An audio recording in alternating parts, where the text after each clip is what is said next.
Great. Hello, everyone. Welcome. I am so glad that you can be here.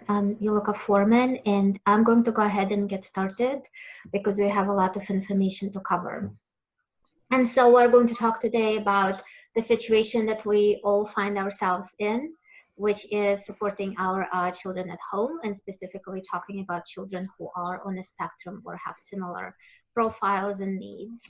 And so I just want to check, do you see my whole screen? Or the controls, because I can see my controls. Are they blocking some of the slide or not for the participants? No. Okay, great. So, everyone is having a difficult time, obviously, with this situation. It's not easy. There are reasons why children who are on the spectrum or individuals who are on the spectrum are having even harder time than most of us. Children on the spectrum rely on routines, and they have all been disrupted pretty severely. They need consistency and predictability. That's very hard to ensure always, and now that's out of the window. We all live in a world of uncertainty.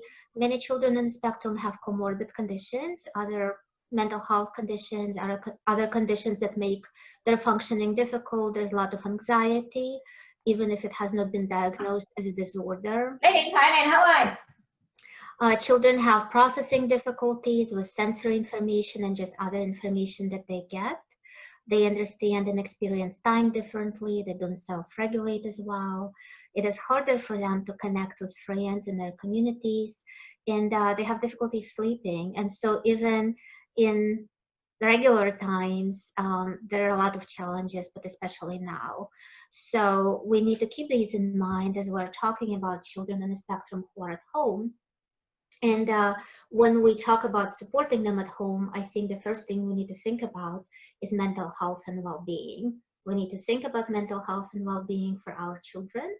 And we need to think about our own mental health and well-being as parents, because only if we are doing well, if we have energy, if we are okay, can we help them? So I want to start with that, and I want to talk a little bit about anxiety in our children. And the reason for that is that I think that all of the children on the spectrum experience anxiety, even if they do not have an anxiety disorder. And one thing that a lot of people don't know is that anxiety and autism can manifest differently. There is a classic set of symptoms that is described in DSM-5, and that children get assessed for a lot of times when they go and see professionals, clinicians. And, there is a little pie chart here that describes how many individuals in the spectrum have what kind of symptoms. But besides the traditional symptoms, which are all listed on the slide, or some of them, and might look very familiar, there's a whole set of anxiety symptoms that children in the spectrum or individuals in the spectrum can experience that are not listed in DSM-5 and are connected specifically to an autistic profile. So it's anxiety about sensory stimuli. Are they going to hear or experience a stimulus that's very unpleasant? There can be anxiety about that. The anxiety about rule breaking, is huge. I spoke to a lot of adults on the spectrum who talk about living their childhoods in fear of breaking the rules. There's a lot of fears and phobias. There's social anxiety that goes beyond what typical social anxiety is. And there are also compulsions and rigidities, things that have to be done just so for no special reason. And when they aren't, there's a lot of anxiety around that. There can be a lot of anxieties about special interests. Are you going to have time to engage with your special interest? If you have a collection or favorite objects, is someone going to touch those objects? Is someone going to interfere with them? So your child might not have an anxiety disorder. As you see again on this pie chart, there's a whole set of individuals who only have atypical anxiety, and that might be easily overlooked. And there's a whole set of individuals who have a mix of traditional anxiety symptoms and atypical. And so their anxiety maybe is noticed, but is not considered as intense as it actually is. And because all of us are now living in a world full of anxiety, even those of us who haven't had it before, I think we need to be very, very attuned to how our children are doing on their anxiety. And this is one slide that I put in here just to say that children on a spectrum are much more likely to have fears and phobias in general. And again, with the pandemic, that can be very much intensified, and you need to be in tune with that. Another thing with anxiety is that it has three components. It has a cognitive component. What are you thinking when you are anxious? It has your body component. How is your body feeling when you are anxious? These are not obvious. The only obvious component of anxiety is a behavioral component. How is your child behaving when your child is anxious? But you do not see those behaviors unless anxiety is very intense. It sort of starts by thinking and experiencing it in your body. And it's the behavioral part of it is like a tip of the iceberg. So if you are seeing behaviors that demonstrate anxiety, it means that anxiety is very intense. And if you don't see behaviors, it does not mean that there is no anxiety. And that is important to keep in mind. So how can you recognize anxiety in autism? I have a list of behaviors here that can help you, that are specific to autism and might be manifestations of anxiety. So in everyday situations at home, when your child is at home, not going to school, you might see those behaviors. For example, if your child needs to come up with an idea for a project, or for a sentence, for an essay, and they're having a hard time doing that. You might see them getting more rigid. You might see behavioral issues. You might see them trying to avoid that situation or get into an argument. And so these kind of behaviors will indicate anxiety to you. And there are a number of other things, think about what is difficult for your child and think about the kind of behaviors you are seeing before they engage in that task. And you might notice that your child is anxious. And unfortunately, those kind of anxious behaviors, anxiety, when it manifests as a behavior, is a lot of times seen as non-compliance. He's not following directions.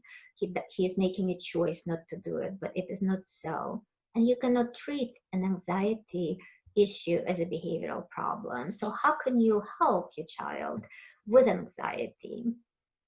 You could, the first thing you do is you do not treat it as a behavioral problem, just like you said.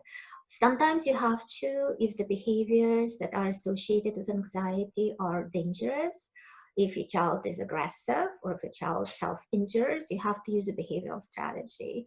But you also need to teach your child coping strategies or suggest coping strategies to your child, and also think about changing the environment and changing the tasks.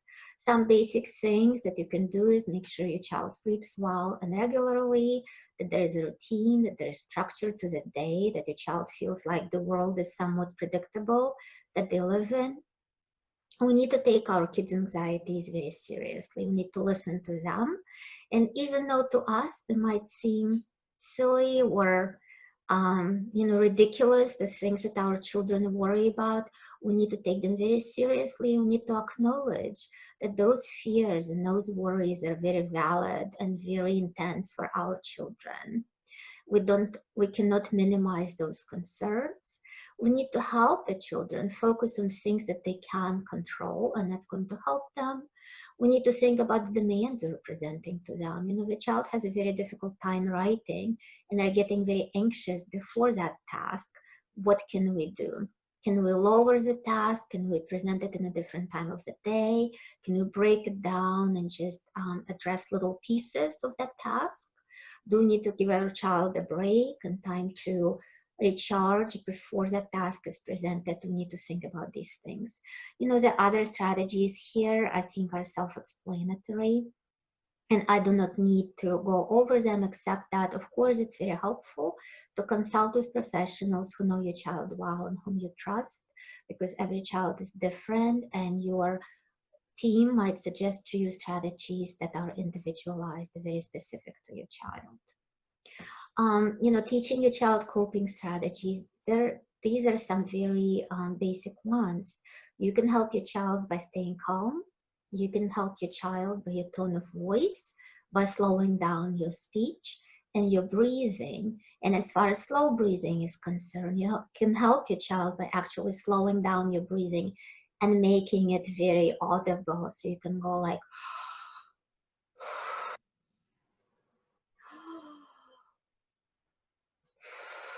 and even that can help the child co-regulate. And there is this very good idea of having a coping toolbox, which is visual, and has your child coping strategies all in one place. Doesn't have to be that cute.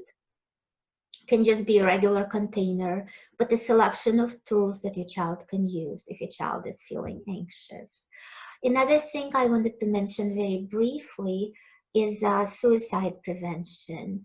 Unfortunately, children and individuals in the spectrum are at higher risk for suicide. And, this is just one study. There are many others, and this is a cross-sectional study, meaning this is not over a lifetime. This is at each one time. If you take a group of children this age, 1 to 16, on a spectrum, you might find that a significant number of them have suicidal ideation or are at risk. It doesn't mean that your specific child is at risk or the children you work with. It means that we have to monitor that, especially now, because the mental health challenges have been taken up a notch and the demand for coping has been taken up a notch for everyone. And so we need to check into what are our children hearing, what do they know, how do they hear things, because children on the spectrum process things differently. How do they understand things? What kind of mood are they in? How are they sleeping? How are they eating? How are they taking care of themselves? And we need to monitor that and help them. And if you're a professional working with a child who is experiencing mental health challenges, maybe to a clinical level, it's a known disorder, or maybe it's subclinical, but still very real, what can you do? And I put here on each slide like that little symbols because I think it follows the same process and the same template. First, you need to gather all the information you have on this child that might be relevant. So if you have access to child's evaluations, I think it's a good idea to review them. Because when children go to school, they behave and act in school in one way, and there are pieces of their evaluations that are going to be relevant to that. But now that these children are spending a lot of time at home, there are other pieces in those evaluations that maybe you have overlooked before. They were not relevant, but now they're very important. And also you would want to review the child's IEP and see what is already there that has been used and has been helpful, the progress reports. How has the child done on their mental health goals and objectives? What kind of language does the child have? And then you have to be in touch with the family and very collaborative. And as an advocate, I think that now this idea of building relationships between families and school teams is really paying off. If you have a good relationship with this family, you can use it. And maybe if your relationship has not been so great, then you can work on building it up by asking them a lot of questions. Who's available to support the child? How involved this person is? How much time does this person have? What is this person seeing in their child that's a concern? What can you transfer from the school into the home that the child is already familiar with? The accommodations, the language, the visuals? What can you provide for that family? Get the feedback from the family and how the things are working, and then fine-tune things as you go along. And in terms of providing direct services, I am in Massachusetts and I can speak to our guidelines, federal guidelines. I cannot speak to guidelines from other states. The schools are supposed, on the federal level, there's guidelines to implement free and appropriate public education. That is still something that has not been canceled and schools are responsible for. How does it look in each individual case is a very big question. So this is again where collaboration comes in place, where your state guidance and your local district guidance comes in place, or if you're a private professional then guidelines from your licensing board and from your professional organizations will come into place. And of course, again, you need to ask the family who is available, when that person is available, is the computer available, is the internet available, can you do it on the phone, what are the means that the family has. Now, the mental health of parents is also very important. And I just wanted to put these two studies up here. Again, there are many studies showing that the stress levels of parents who have children on the spectrum are very high, and there are a lot of mental health challenges. I think because there is a genetic load to autism, we find that first degree relatives sometimes are affected as well. And have their own mental health challenges. They might be on the spectrum themselves. Additionally, having a child on the spectrum can also be a stressful experience, and again, exacerbated by the pandemic. But even outside of the pandemic, there are very much higher rates of PTSD, and there are very high stress levels in parents. So we need to be very aware of that, and we need to ask ourselves as parents, how are we doing on managing our own mental health? And there are two issues. There is the burnout, which is if you are burnout and you're getting there, you are at risk for developing mental health challenges. So I put some symptoms of burnout on this slide. And we as parents need to monitor ourselves and take a step back if we're getting burned out. And also, there are warning signs of mental health challenges that are getting out of control and getting worse on the second slide. And these are the kind of things we need to monitor. So how can we maintain our own mental health, present a good model to our children, and also remain available to our children? Again, this is basic stuff. We need to sleep well. We need to eat well. We need to have our own schedules. We need to be active. We need to have reasonable expectations for ourselves and just tell ourselves we're going to do our best in this time. Staying connected.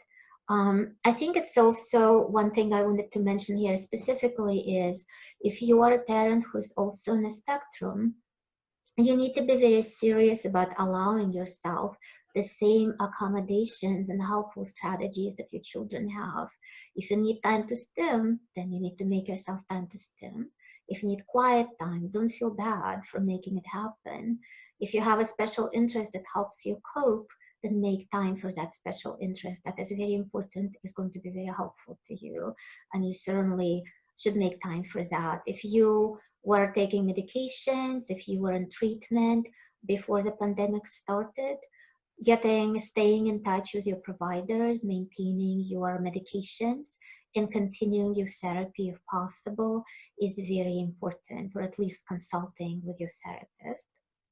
And I think that all of us will have bad days and really low moments in this pandemic. And so if you have mental health challenges and you have concerns about being able to manage those moments, it's important to have a plan. Who is going to be your buddy? Do you have a friend you can call who's going to take you through a difficult moment? If you are having a bad day, do you have a way to reach out to your therapist? Do you have a plan with your therapist about what you are going to do?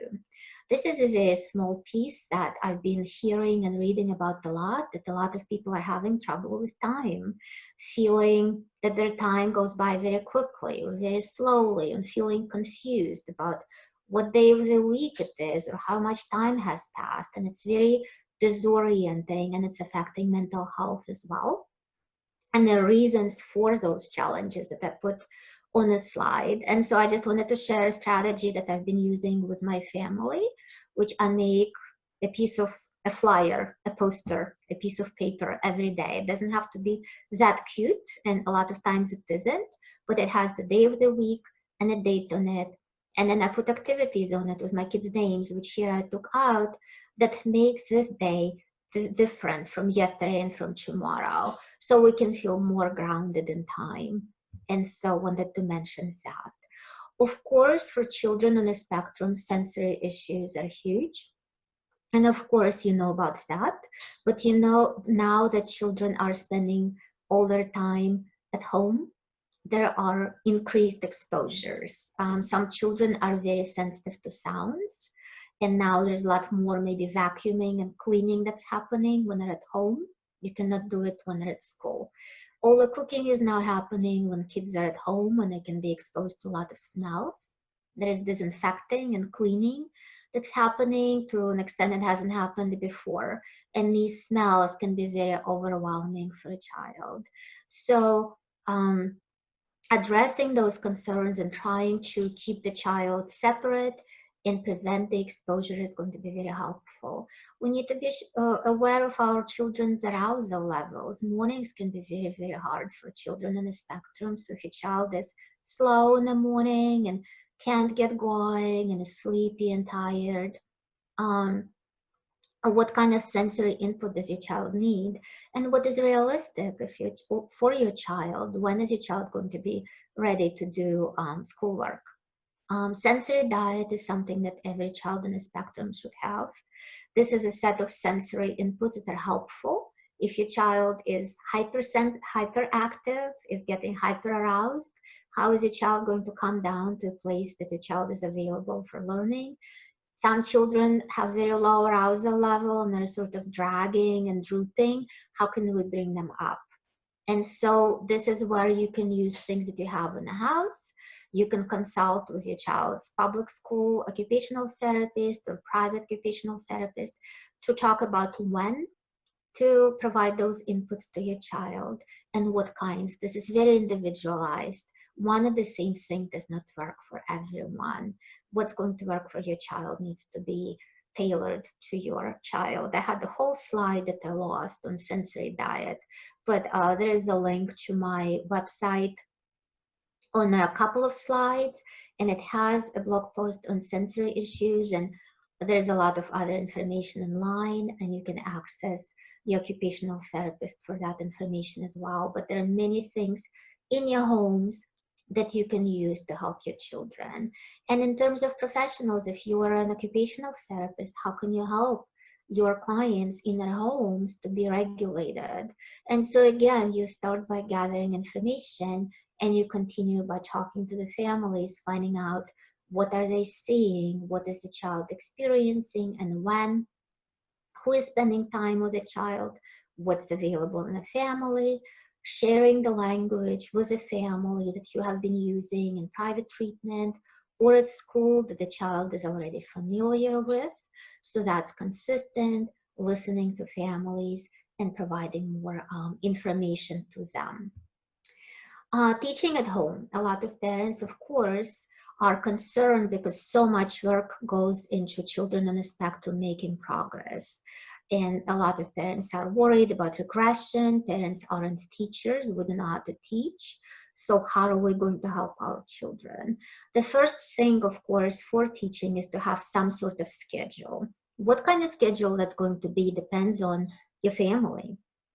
It depends on your child, depends on your availability. It has to be reasonable. It does not have to be similar to school schedules. And I have to say, even looking at this slide, you know, I was doing some research and reading about it. And sometimes people say, make it very similar to school schedules so your child is comfortable. Sometimes they say, oh, don't worry about it. And I say, just do what works for you and your child. If it works for you and you can make it happen, that your day is going to be similar to what it was before, learning in the first half of the day, different, you know, extracurricular activities in the second half of the day. That's great, but you might not be able to have that happen. And whatever your schedule is going to be, it needs to be manageable. And your child is going to get used to it. It's going to be the new normal for your child. If your child so your child will need time for transitions. Transitions are not easy for children on the spectrum. So make sure that time is there. And your child will need time for breaks. And it would be great if your child's breaks can be your breaks as well. So you can take a breather if you are the person who's spending most of the time with your child. You know, kids on the spectrum are pretty black and white in their thinking. So you have to be very specific about screen time. That can be a big issue. When is that allowed? What is considered to be screen time? Schoolwork is not screen time.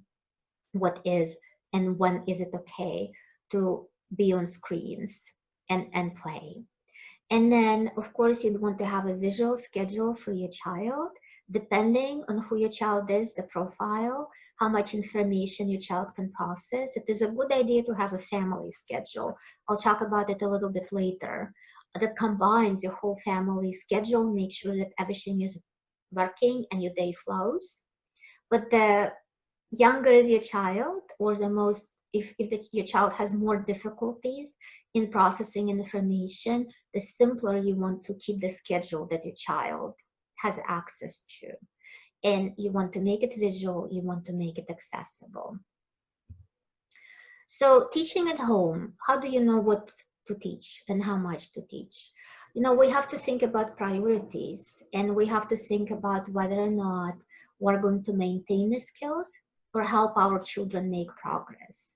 And so in Massachusetts, where I live, the guidance from our Department of Elementary and Secondary Education is that children, students are focused on reinforcing the skills they already have, and there is no mandate to teach new skills. However, districts can make their own decisions and go beyond that.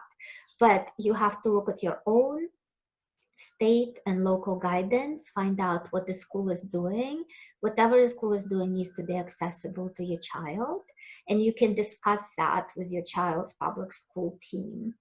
And so you are going to be in consultation. You are going to keep in mind that you cannot replace the entire team, even if there's more than one adult in a family available to help the child. You still cannot do that because these are people who are highly trained. It's their job. They're in the school all day to teach and help your child. I think it's a very important area that we can be teaching our children right now is life skills. What I mean by life skills is just daily skills: cooking, setting up table, washing the dishes, loading, unloading the dishwasher, laundry, tidying up.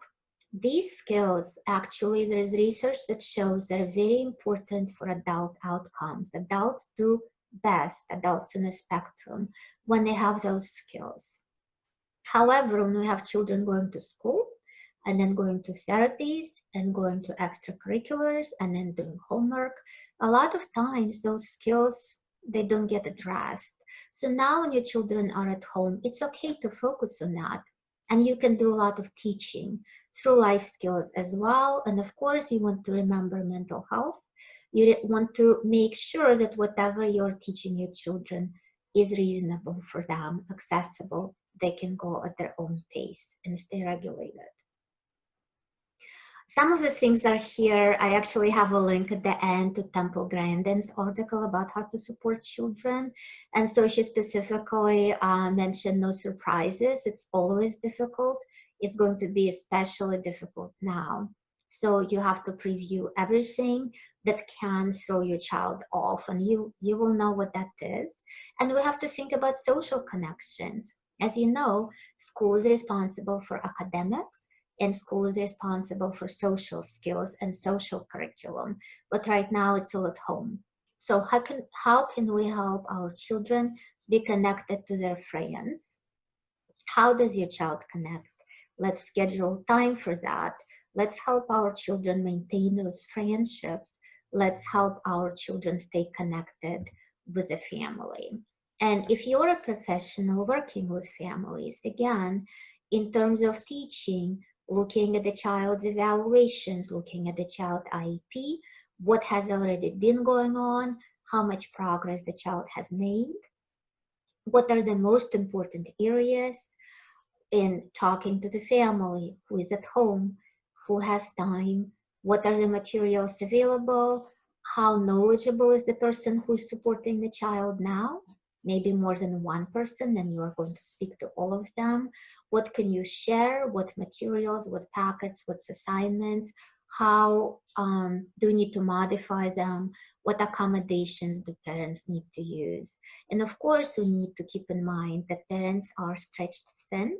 So we need to make sure that whatever we're asking them to do is reasonable, and we need to listen for their feedback on that. And the direct services is the same, is going to be based on your state and district guidance. This is one of my favorite quotes about teaching children on a spectrum. It is very important when we teach children on a spectrum that we try to take their perspective and understand their view of the world and their experience, that we follow their framework and we follow their interests. We try to enter into their world and we try to connect with them the best we can and build bridges. And these are free wonderful strategies for teaching children on a spectrum. So with that, I wanted to spend a little bit of time talking about special interests. As we know, children on a spectrum tend to have them. Probably over 90% at least of children in the spectrum have at least one special interest, often more than one. And sometimes we hear in conversation from clinicians or parents, my child is obsessed, very, very narrow, very repetitive, very ritualistic interest. Narrow but deep is from Autistic Self-Advocacy Network. That is their description. And there is more and more research and information now talking about how special interests are a very positive presence in the lives of autistic children and autistic adults. And some of the functions of special interests that are particularly relevant to the situation now of children being at home, I bolded here. There are many others. And it's a self-regulation strategy and a way to deal with very intense emotions. Very enjoyable, and we all need to have enjoyable things to do right now. And also there's more time that children have, more unstructured time, and that's the way to occupy it. It increases a sense of well-being. We all need that right now. It's a way to connect to others. It's the way to have an interest and to develop more knowledge and competence. And it's a way to engage and to experience flow. So these are very helpful and can be very helpful for teaching. So I am going to give a couple of examples. This is for maybe a younger child who might be interested in trains, Thomas the Engine. And there are a number of ways you can use that special interest for academic learning.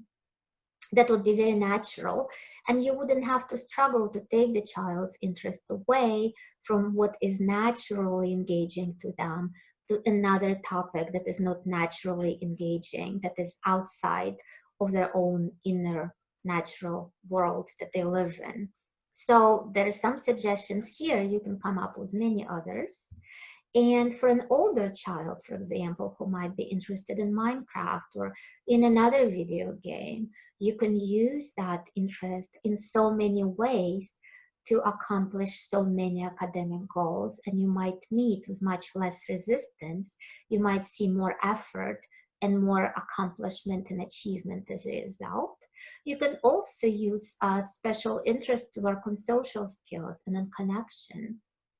When you are playing together with your child, can you share the game?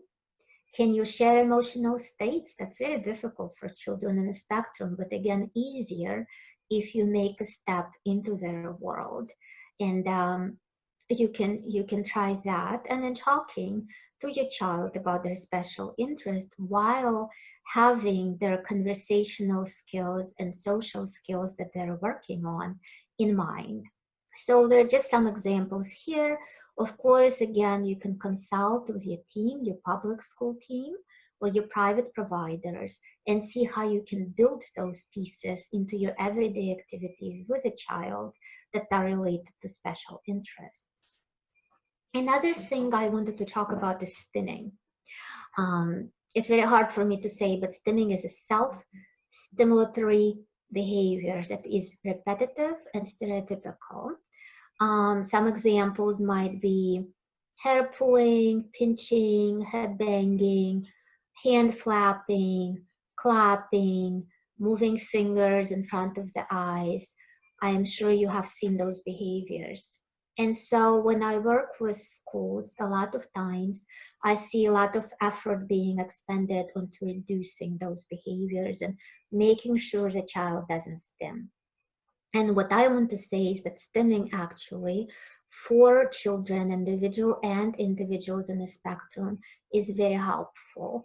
And so why do children on the spectrum or adults on the spectrum stim? There's some reasons here, some ways that stimming is helpful. It's helpful for self-regulation. It is helpful to reduce pain. It can be part of managing emotions and also communicating emotions to others. It can also be just a habit. What is important to keep in mind that suppressing a stim is very difficult, is very challenging. It has effects on mental health, and it creates challenges that accumulate. And some adults who talk about being unable to stim openly during the day talk about coming home later and having meltdowns because they haven't been able to self-regulate throughout the day, and now their self-regulation capacity is exceeded. The same goes for our children. If we don't allow them to stim throughout the day, and if we don't ask ourselves a question, why is my child stimming now? Is it the sensory input that they're trying to deal with that maybe can be removed? Is this task too challenging as so my child is trying to self-regulate?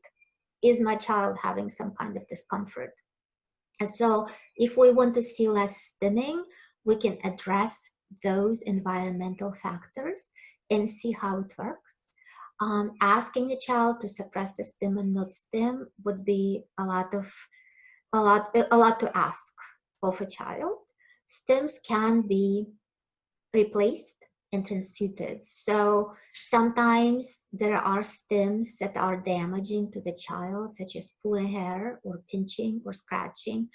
Those need to be addressed and replaced into stims that can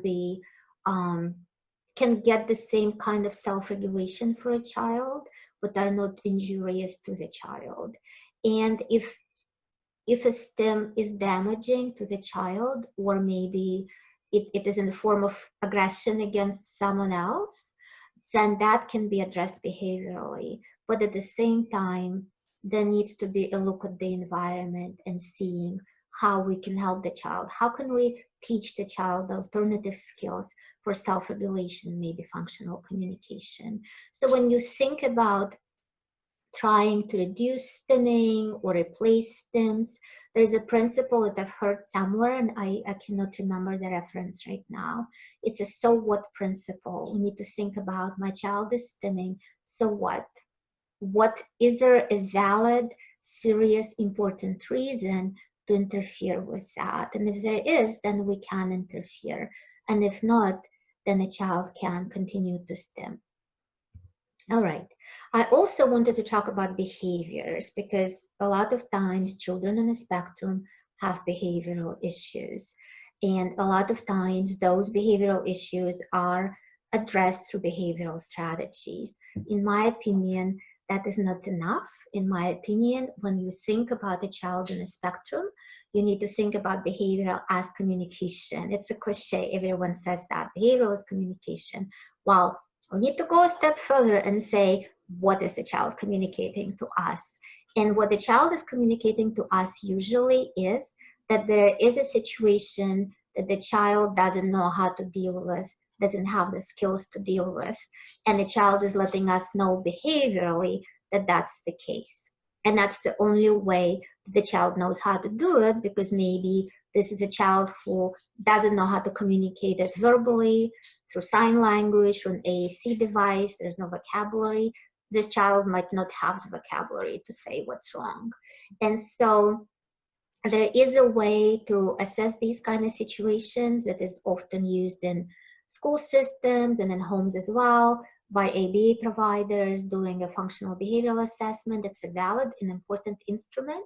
It gives a lot of information, but I want to say from my perspective, it's not exhaustive, because what we need to look at is also what is the child's emotional state that the child is experiencing, and what are the skills that the child doesn't have, that the child needs in order to be able to manage the situation in a different kind of way. And using the school language would be in an expected way versus an unexpected way. But that's not only a behavioral issue. So if we understand the behavior and we can say, oh, you know, Johnny is always having a lot of behavioral issues before we ask him to write a paragraph on a topic, and we know that writing is a very difficult task for Johnny, then we need to think about what kind of things Johnny could do and what kind of skills can we teach Johnny. Can Johnny say, this is very hard for me, I'm not ready for this right now, I need help, I need a break, I don't want to do this? Does Johnny have those words in vocabulary? And also self-regulation. Does Johnny know that he's getting upset? Can he register that? Does he know what he needs to calm down? Can he ask for it? And this is a long-term task to teach those skills, but we need to identify them and teach them. And more short-term, what we can do is adjust the environment, and I have suggestions here for how to do that after you think through the behavior. Also, you can ask for collaboration from the PCBAs, you know, and other professionals in helping you understand your child's behavior. And so we need accommodations. We need to adjust the environment.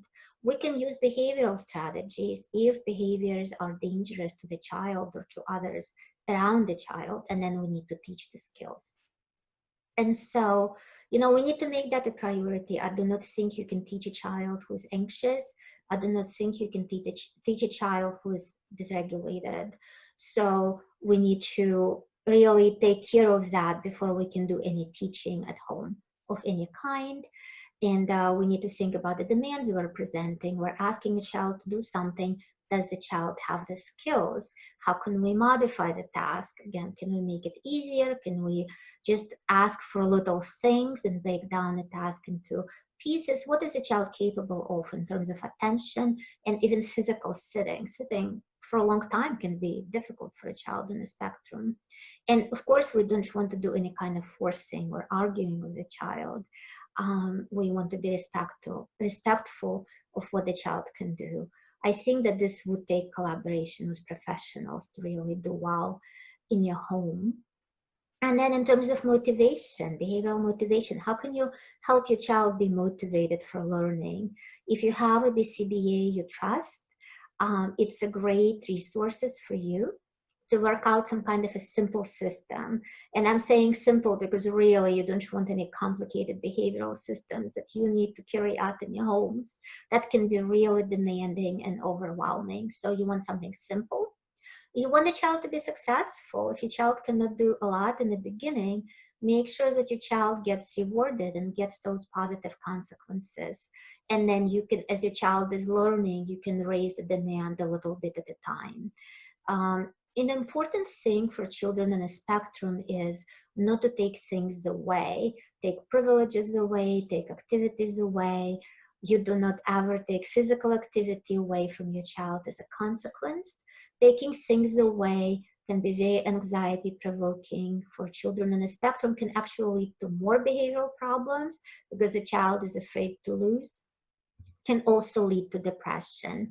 A couple of slides I have here, you can just look at them yourself. These are different examples of reasons that the child might be, for example, fidgeting, and different skills the child might need to learn just as options. These are different reasons that meltdowns can happen. There's a whole number of them, and you can see that behavioral management is pretty complicated. So in the interest of time, I'm going to skip executive functioning just to say that many children on the spectrum have difficulties with organizing and managing their own behavior, also organizing their own space and their own work and managing time and prioritizing. It is not the criteria for the diagnosis, but it sort of accompanies autism quite a bit. And so there are a couple of slides on that, and you can get more information from occupational therapists or speech and language pathologists working with your children. But if you are seeing these kind of issues, then you need to have some accommodations and strategies for executive functioning. I have received a question about helping nonverbal learners. So I put this slide together. Again, I think that what you do is you search for information. What do you know about this child? What is this child's profile? Nonverbal learners are not all the same. How is this child functioning cognitively? There are children who have average to above average cognitive functioning, and there are some that have cognitive delays. There are some that are able to communicate quite a bit through their AAC devices and other methods and can understand quite a bit. And there are some who are more limited. So you need to keep that in mind. What has worked before? And again, what can you transfer? I think for nonverbal learners, working on a platform that has a video component would be the most helpful. You need to think about expressive skills. What can a child say and express? What can a child understand? How can what has been done in school be adapted to the situation at home and to communication via an online platform? You can't expect to get it perfect from the start, but you can try and build on what you do and make it better and better every time with feedback from the child and the family. And you probably will need an adult, you might need an adult to help the child during your lessons, your direct work.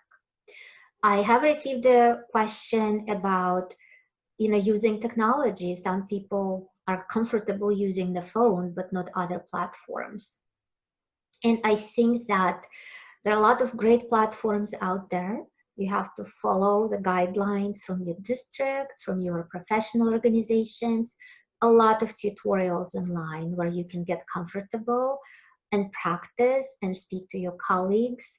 And I put a resource here from the Department of Elementary and Secondary Education of Massachusetts with some specific websites for educators that address different areas of online learning. I don't know if I'm going to assume I still have a couple more minutes. And in terms of managing your work and your children's needs, that is very, very hard. I just want to say that, for some families that I work with, there's this sort of concept where, the child on a spectrum requires a lot of attention. You need to work very hard for that child to develop, to make progress, to learn. And so that child ends up being in the center of the family, and the family puts a lot of effort into this child, and maybe at the cost of parents looking after their own health, after their own needs. We know that siblings and balancing siblings is challenging and can be an issue, and some siblings get parentalized. So this is one model. I think for where we are right now, the way as a psychologist, a developmental psychologist, and someone who has worked with families as a clinician, I want to say, I think we need to put family well-being in the center of the circle, where we need to think about everyone's needs. What does everyone need? You might have more than one child. You might have more than one child with special needs. You have yourself as well. You have your relationship with your partner or your spouse. So I think that this is a way to think about it that is realistic and helpful for long term. And we don't know how much longer we're going to be doing this for. So we need to make sure that we last and our resources last. We cannot, as parents, allow ourselves to get burnt out. So there are slides. I'm just going to go through them quickly. I think you have copies. And so you can just look through them yourself with some suggestions on how to balance. It's very individualized, it will be different for each family. I had a question about how to prepare for the transition back to school. It's a problem we all want to have. We want to see our children going back to school. But I think that the way to think about it is to think about it like you do about other transitions. For example, when kids come back after summer vacations, how do you think about that transition? You need to preview and allow the child to know as much as possible about this upcoming transition in a way that's accessible to that child. Maybe it's a social story. Maybe you create a book with some pictures to remind the child about the physical space, the schedule, the peers, so the child remembers where the child is going into now. There's district guidelines on the kind of documentation you need to have before this happens. Um, and then there's going to be obviously a period of transition for everyone settle in, potentially longer for children on a spectrum. And I think there has to be a review, and I hope there are going to be federal guidelines and state guidelines and district guidelines on how to take a look of where the child is at now and what needs to be done and how the IEP now needs to be modified in order to meet the child where the child is at and what kind of services might need to be provided in view of the difficulties that we all have had in the past few months before the child returning back to school. So this is my last slide that I wanted to go over. I put some resources and links in here that I just gathered from different places as I saw them. There was a question that someone submitted today about just specifics of working with families if you are a public school person, what the mandate is for the schools. So I have a slide here. There were 3 joint webinars between Federation for Children with Special Needs of Massachusetts, which is organizing this webinar, and a Special Needs Advocacy Network of Massachusetts. These were joint, and I found them on the SPAN website, but they're also on FCSN website. There are recordings available. They're very informative and wonderful webinars. Handouts are also available. If you don't have 3 hours to listen to those amazing webinars, I just copied an email here that I sent my own clients that was sort of a summary of what I think the parents need to know. Of course, you'd be relying on my judgment of what I think is important, but it's all here, and that's a summary, and I think that's almost my that's my last slide here. Okay. Yeah. Thank you, Dr. Foreman. We do have a few questions that have come up in the Q&A. First, how can we distinguish a stim from a tic? Which is more serious that needs the neurologist's attention? Right. So generally, stims are voluntary and tics aren't voluntary. So generally, for the purpose of making a distinction, you could ask the child to stop. And if the child stops, then you know this is a voluntary behavior and it's a stim. The child doesn't stop, then it's a tic. However, I would say if you have any concerns, it's better to consult with a professional. You will get much more solid information because I do think that sometimes it's possible to stop a tic. So especially if those tics interfere, a lot of times, and I just want to disclaim here, I'm a developmental psychologist, I'm not a neurologist, I'm not a physician. So I'm telling you what I know, but it's not medical advice. But from what I know, there are some tics that are developmental and are expected. And it's better not to call attention to them, because if you call attention to them and a child becomes self-conscious about them, they can sort of stick. And if the child is less aware, there's less self-consciousness, they will pass. So I think before bringing this up with a child in any way to say, we need to go see a doctor, it's better to consult with professionals who work with your child directly and get their input as a first step. Okay, thank you. Next question is, it is difficult to find mental health professionals to provide direct service to our kids. Can you recommend how to find these people?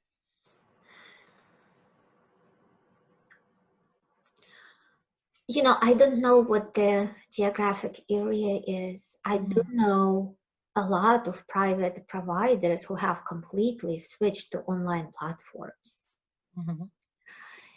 And so I think the first question to ask is to your own therapist. Is your own therapist your child's therapist who's already been working with your child? Or yourself, if you're asking about yourself, is the provider willing to explore these online options? There are, I know doxy.com is a HIPAA compliant platform that a lot of therapists use. And so I think that's the first step. And if they don't, I think to ask for referrals. I mean, you can go on psychology.com, you can go on a lot of online resources. You can ask other parents. If you have a nonprofit in your state like FCSN that has a parent call center, you can call and ask for referrals. One thing I'll say, it's very important to find someone who specializes in autism, because I find that a therapist who is not trained in autism and other comorbid conditions your child might have, but specifically in autism, will have a very difficult time working with a child, because they will not be able to understand the reasons behind the difficulties and the challenges. So they cannot then go behind that and address it. It would not probably be very useful. So it's worthwhile to look for someone who has that specialty. Yes. Okay, the next question is a little bit long, but it relates to several other questions. So my daughter is almost 3. She did well with ABA at school, but it seems that telehealth ABA causes her great anxiety. She does not like hearing me and the ABA and the CBA talk about her. She says bye to the screen and cries if she's not allowed to leave. I feel the BCBA is treating this as a behavior and saying that if I give in and go snuggle, then I am reinforcing the crying behavior. But I see real distress in this situation. Should I stop telehealth ABA if it gives her anxiety? My daughter is okay with me trying some ABA techniques with her in other moments, but she seems to really dislike being on the spot together on Zoom and seeing me engage back and forth with her ABA and BCBA. So, without knowing your child and without knowing yourself, the person who's asking the question, I think as a parent, it's always your decision. You know your child, you see your child, and I think you can make that decision yourself based on what your gut is telling you. From what I'm hearing, your child is very uncomfortable during these sessions. As I am brainstorming this, in total ignorance of your family situation and your child's profile, I think it's important to be respectful of your child's distress. If she doesn't want to be there, this intervention is not going to be helpful for her. If you are comfortable getting input from the BCBA, trying those strategies, and maybe even using your phone to make clips of how you work with your daughter and then get feedback in private without your daughter present, that might be helpful to you. That might accomplish the same goals without distressing your child. My personal opinion, my professional opinion would disagree with your BCBA. I think if the child is in distress, the child needs to be comforted. I do not think, there are times when children cry for attention. As a parent, you can make that judgment. If you judge your child's distress as genuine, I think especially for a child on the spectrum, but for any child, it is important to be comforted, because what kind of message is a child getting? A child who's having communication difficulties, who's having self-awareness difficulties, what kind of message is the child getting if she's in distress, she is letting you know, and she's not getting help? We want this child to be able to reach out for help, to communicate it, and to be comforted. So this is the child who knows that even though relationships are difficult, relationships are worthwhile, that the parent is reliable, that it is possible to get comfort and get that consequences that she's looking for, which is very justifiable if she's crying, and get comforted. So that's my opinion on that, is to try that. And another thing that you could try is see if your child will just engage with the BCBA. If you can just have a conversation, maybe not about her, but maybe the three of you can have some kind of a game going or a play, so your child gets used to this situation. And when she's comfortable with no demands, maybe you try to build in a small demand and see how that goes. And that might be a stepwise process that would work. And if it doesn't, then the first option, I would say trying that. Thank you so much. I really apologize to everyone who's waiting to have their questions answered. We have run out of time. Thank you so much, Dr. Foreman, for this wonderful presentation. It's been very informative. I would like to share with everyone that while we've been talking, Governor Baker has announced that schools will be closed for the rest of the school year. So I'm sure we're all going to be taking that into account in our planning for how we're going to be doing education at home for all of our kids. Thank you so much for tuning into our webinar series. We're going to have a continuing series of webinars going on at the Federation. For those of you I've noticed in the questions who are new to the state or new to the Federation, I encourage you to check out our website at www.fcsn.com. We are open for business. We are dealing with questions remotely, and we are working very hard to try to get all the information from the state and from different schools out to our communities to help our kids with special needs. Thank you very much for joining us today. I'm Eileen Sandberg, and this is RTSC.